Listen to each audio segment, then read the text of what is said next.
theme park here in the UK was reported by many news pages to be on the verge of closing its doors forever, until the park itself responded and said they're not closing. What? Merlin Entertainments accidentally showed off a new ride in the background of one of their social media posts, and amongst new rides testing and old rides being hit with hammers and then opening after long closures, this new roller coaster also opened. And I think it's one of the weirdest coasters I've ever seen in my life. It's been a busy week because all that and even more has happened this past week in theme parks.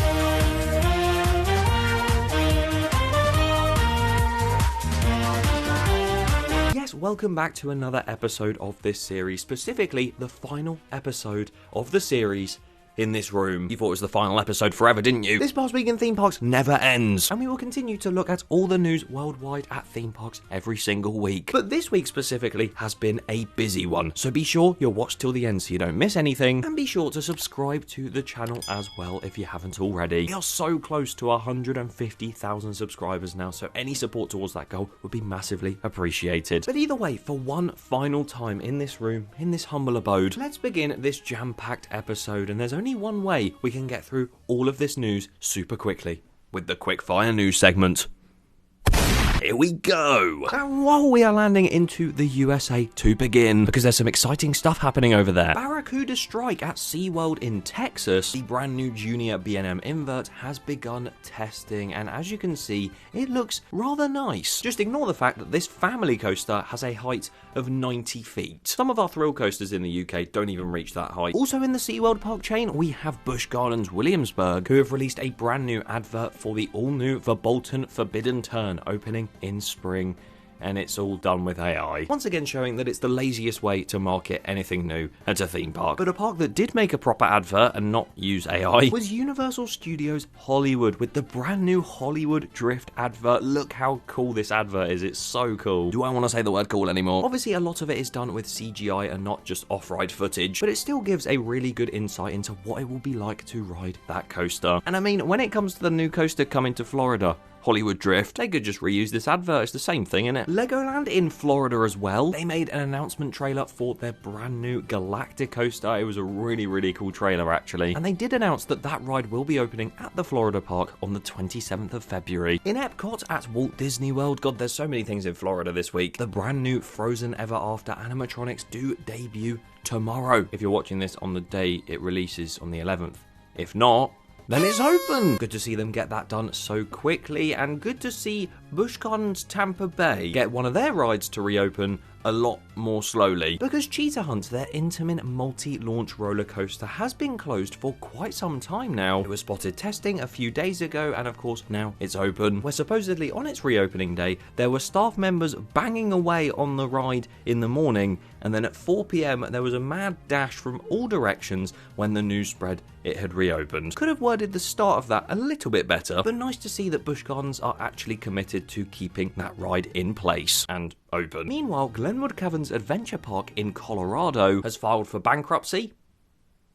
Not good. Six Flags have changed their policy on guests filming on ride, so you can now film on ride if you have those Meta Ray-Ban glasses. Guys, I can now film on ride. Six Flags also did this over at Magic Mountain.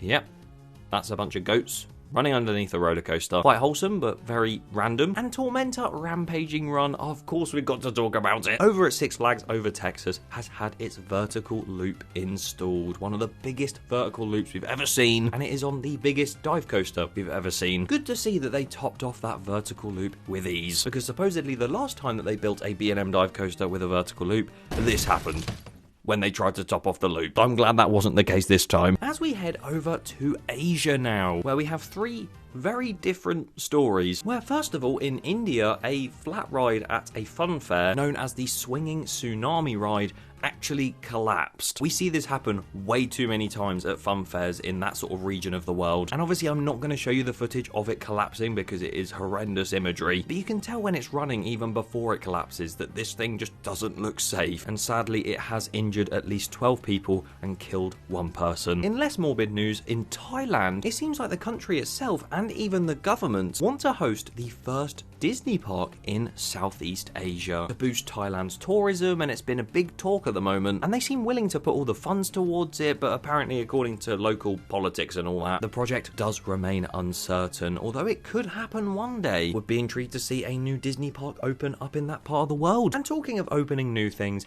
a brand new ride has just opened in China. We saw this testing a few weeks back. It's now officially open. It's called Furnace Rush, and it looks like this. I don't even know how to explain the ride experience of this. As weird as it looks, I kind of want to ride it, although I'm not setting a light goal for that because I have no idea where it is. Transporting ourselves to Europe. Wow. I'm already there. We've got some interesting stuff going on here too, including the reports that a fire has broken out at Efteling during work in the brand new Ravelin Arena and how they're redoing all of that. A fire has apparently broken out there, so I hope everyone's okay, and I hope the damage isn't too substantial. We did actually see as well a fire happen at Liseberg in Sweden quite a few years back now on their brand new water park they were going to open called Oceana. They have now actually put the first piece of a brand new slide into that water park, which is amazing to see that they still have the passion to go and build that thing despite the destruction that fire caused. 2 new coasters are coming to Germany in the form of custom Vekoma family boomerangs, and it appears that the front of the train is going to have a bunch of strawberries in it, which I can't lie is actually an epic front car. Coming to these 2 parks that I'm not going to even try to pronounce, 2 new food service points have been shown in concept art for this park. These look very magical and very nice, don't they? Very like, you know, classic tree. It looks a bit Hobbit. You know, this ride right here, however, looks very strange and will be making its way to Parc des Combes in France in 2026, set to make its debut in summer. But I tell you what is an epic thing that I saw this past week. Wait, no, I should introduce this the same way as I did the one last week.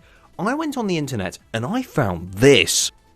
Yep, that is a Vekoma track table that they put up for an event at their factory in the Netherlands. Who'd be eating dinner from the drive tyre lift section of the Vekoma track table? But we've also had some epic news over in the UK, starting at Alton Towers, where they have been making improvements to the pathways, laying down some more bricks on what I used to call Death Hill between X Sector and the towers, because oh my god, getting up that hill was hell. Now they're putting some bricks down to actually make that pathway probably a bit better. Alton Towers have also very excitingly had planning permission granted for the brand new Project Sunshine, which is the Bluey roller coaster they've already built. Seems like there was a huge delay in granting that planning permission of almost a year due to the biodiversity net gain. I think that was a thing with another park in the UK recently, but Alton Towers and the local authorities have now shook on that and agreed that the ride can open. They've bloody gone and built the thing anyway, so I don't think they can stop them. Talking of building new rides, Chessington are of course building that Paw Patrol area. Speaking of that park in general, Merlin Entertainments did post a video talking about apprenticeships and like engineering and stuff and showing behind the scenes at Chessington.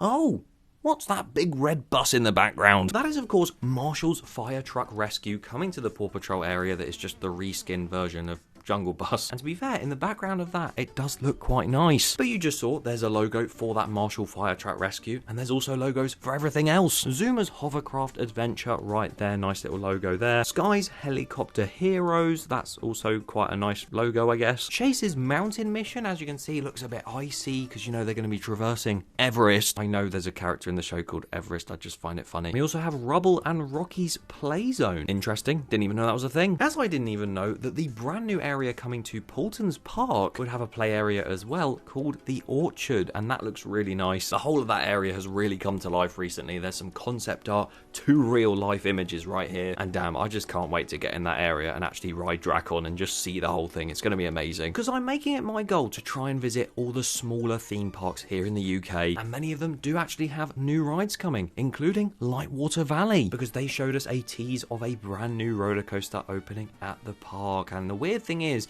the spinning racer ride that came over from Fantasy Island, when it was packed up, it was very blue and yellow. And now it's black and grey. As you can see from this, I've just realised that's a black and white filtered image. I'm actually an idiot. So it probably is just the same colour scheme as normal.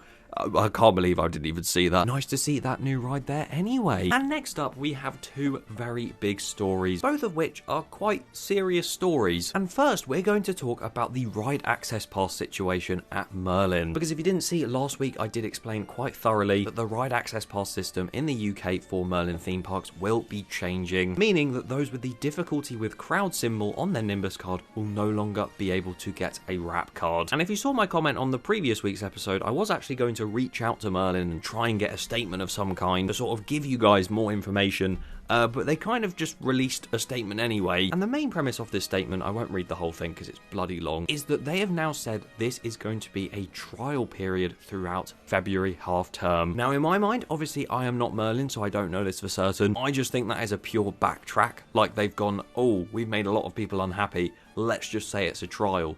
And maybe people will be happy by that. There's been so many debates online everywhere I look about this situation, and as much as people are trying to get them to revert back, I do think this trial period is going to go ahead, and like I said, I wouldn't be surprised if it continues on afterwards. But we shall see what happens with that, and I'll be keeping you updated on that situation throughout the entirety of the next month, because I'm sure that will come up quite a lot. As I'm sure that this story will also come up a lot as well, hopefully not for too many more UK theme parks. But it was announced earlier in the week that a smaller UK theme park is set to close its doors. Well, that's what it seemed like anyway, because the 80-year-old Brean theme park that operates in the town of Somerset was reported to now be prepared for shutdown as liquidators were assigned to them. And if you don't know what a liquidator does, no, it is not about liquid.